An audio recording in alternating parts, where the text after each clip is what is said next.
Good morning. Are you Anthony Mendoza? Yes, ma'am. And Mr. Mendoza was previously in court and entered pleas of true to counts 1 through 13 in a motion to revoke probation. Currently on probation for driving while intoxicated, third or more.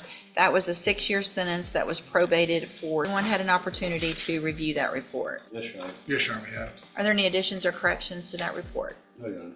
Not from the state judge. All right, Mr. Parker, you may proceed. Well, a couple of things I want to address.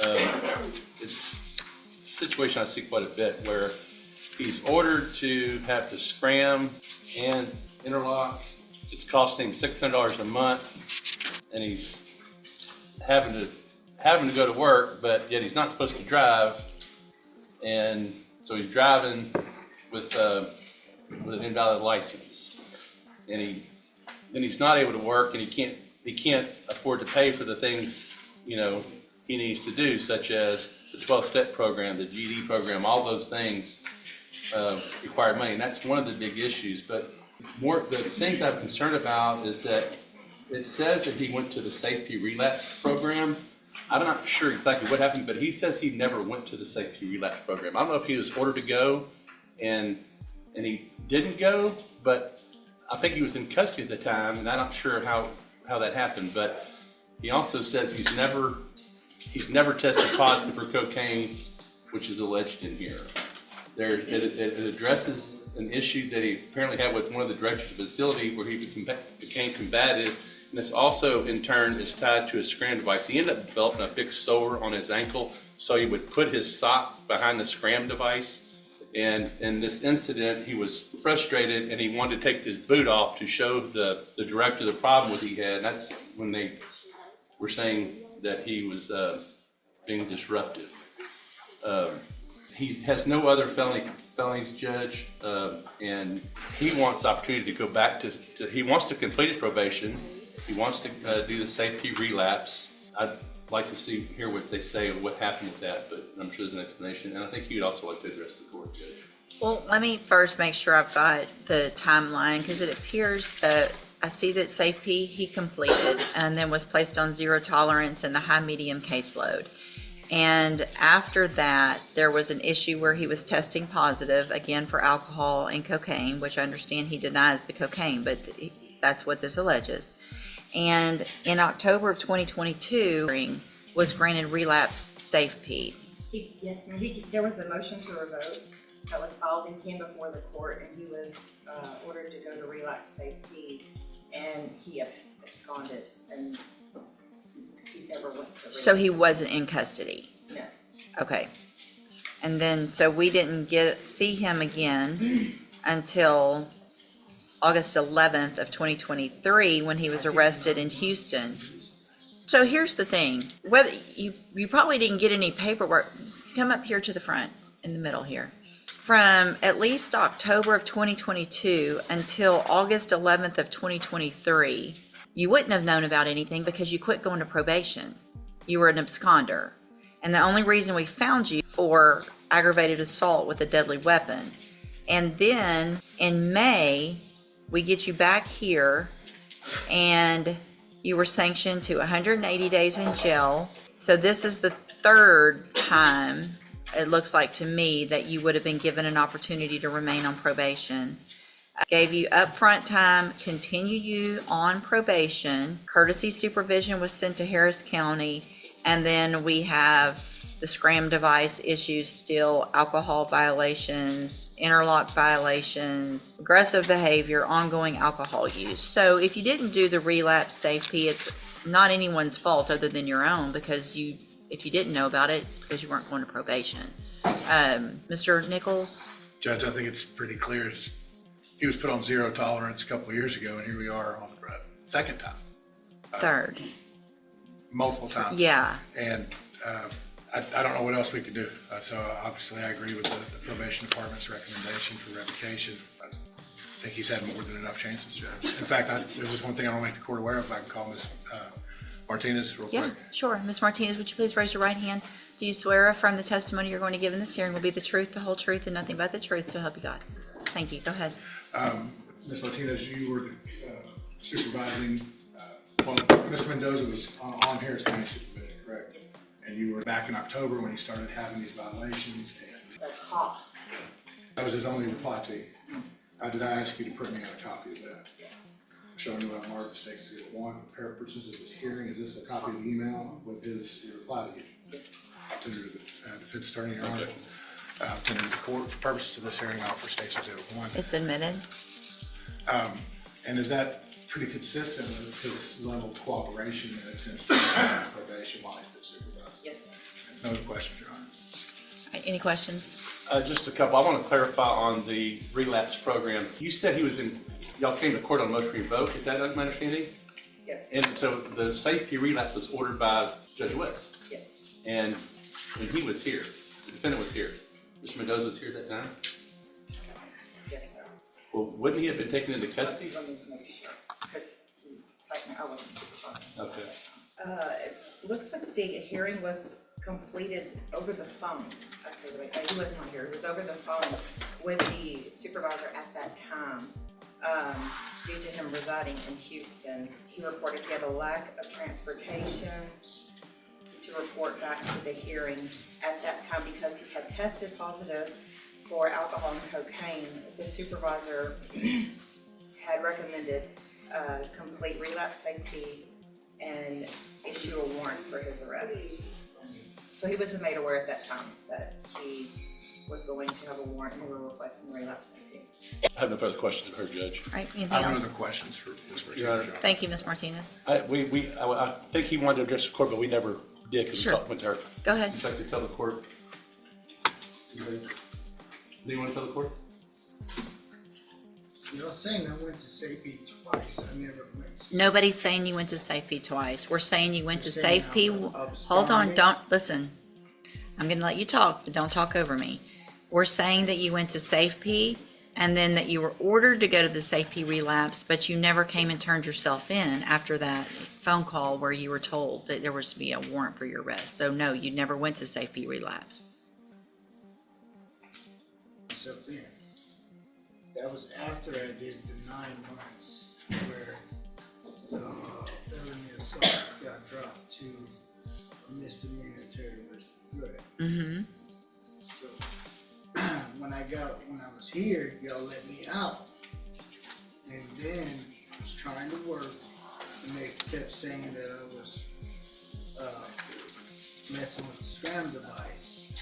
Okay. So I was actually at work when she sent me a message to my phone.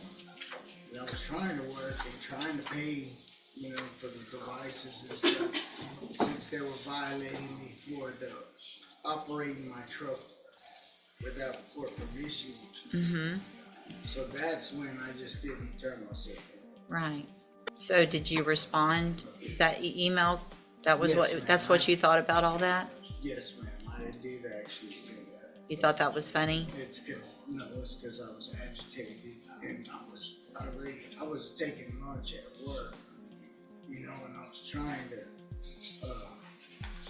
do things, trying to make money to take the classes, but with being on the scam device. Well, you had money to buy alcohol. You hadn't, because you kept drinking, because you kept messing. I mean, Mr. Mendoza, you have been given so many opportunities on this probation. Are expensive. However, if you had at any time stopped testing positive and having blood alcohol readings that were positive on those things, then you could have eventually gotten off of those. I don't keep people on those for very long. But the reason we had to keep doing it for you is because you kept drinking. You kept messing up.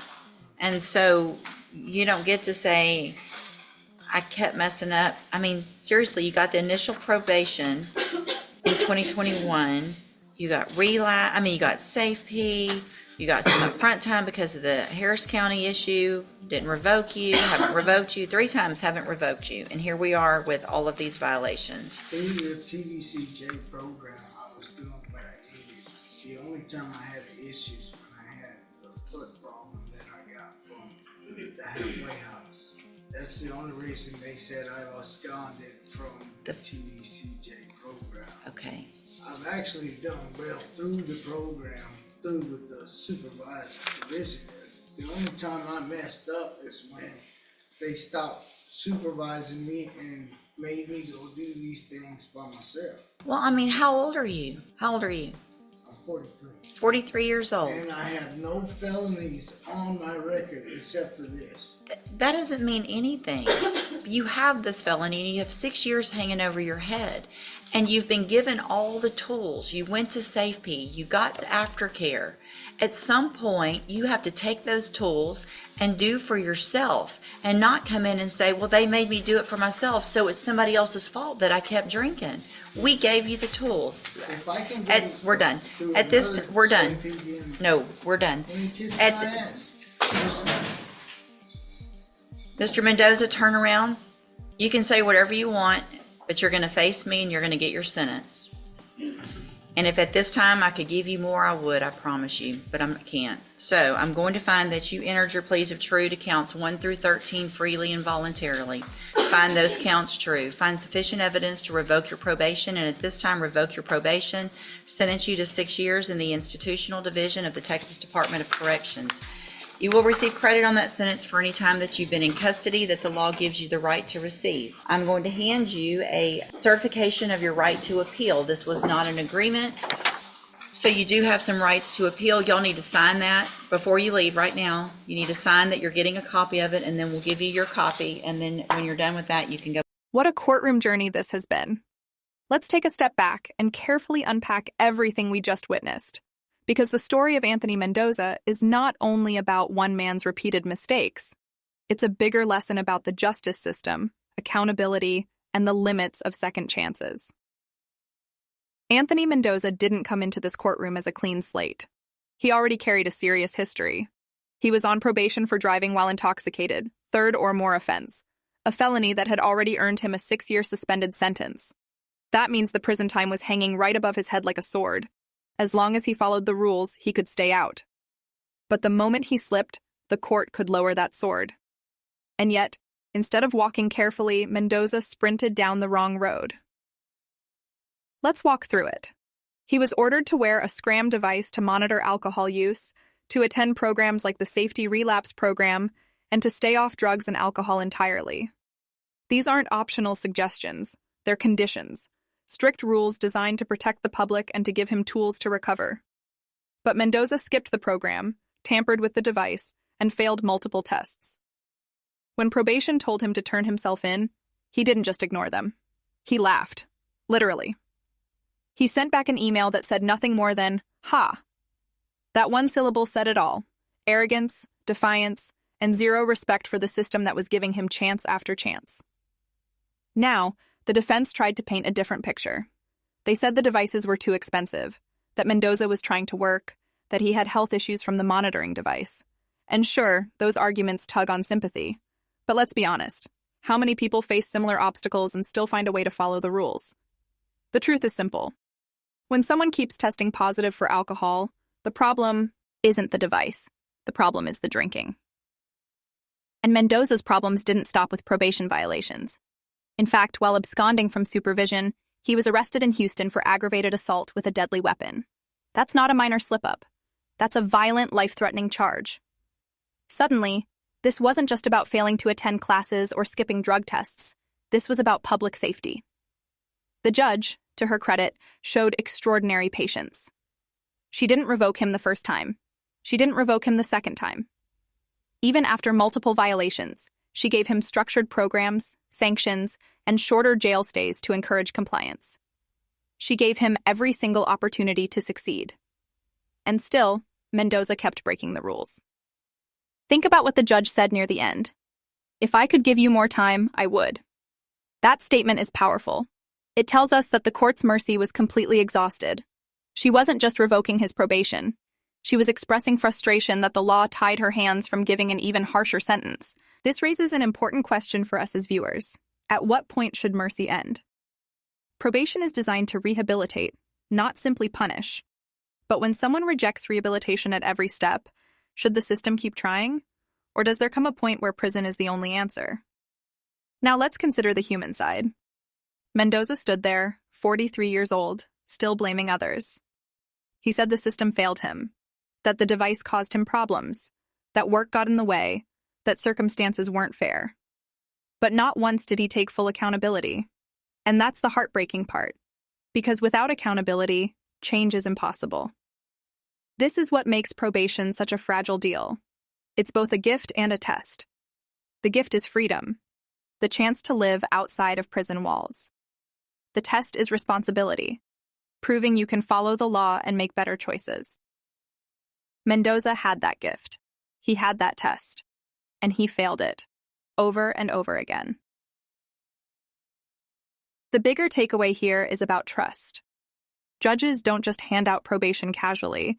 They're trusting a defendant to take a second chance seriously. When that trust is broken repeatedly, the entire system is undermined. Imagine the message it would send if Mendoza were allowed yet another chance after absconding, after laughing at probation officers, after picking up a violent new charge. It would say, rules don't matter, consequences don't matter, and persistence in breaking the law will still be met with leniency. That's a dangerous message. So, where does that leave us? Mendoza will now serve 6 years in the Texas Department of Corrections. He will receive credit for time already served, but the reality is clear. His freedom is gone, and he earned that outcome through his choices. This case should make all of us reflect. How many chances are too many? Could he have turned things around if he had truly committed to sobriety, 80 in compliance earlier? Or was this always heading toward a prison sentence because he never accepted responsibility? And what about the system itself? Do probation programs need to be more flexible for people who genuinely struggle with costs and logistics? Or would flexibility just open the door to more excuses and more violations? These are tough questions with no easy answers, but they're questions worth asking. For now, what we can say is this. The court bent over backwards to help Anthony Mendoza, but at the end of the day, no judge, no program, and no device can force someone to change if they don't want to. This was more than a legal decision. It was a final statement that accountability matters, and that sometimes the hardest lesson comes when the court finally says, we're done. So what do you think? Was 6 years fair? Too harsh? Not enough? Do you think probation systems work? Or are they setting people up to fail?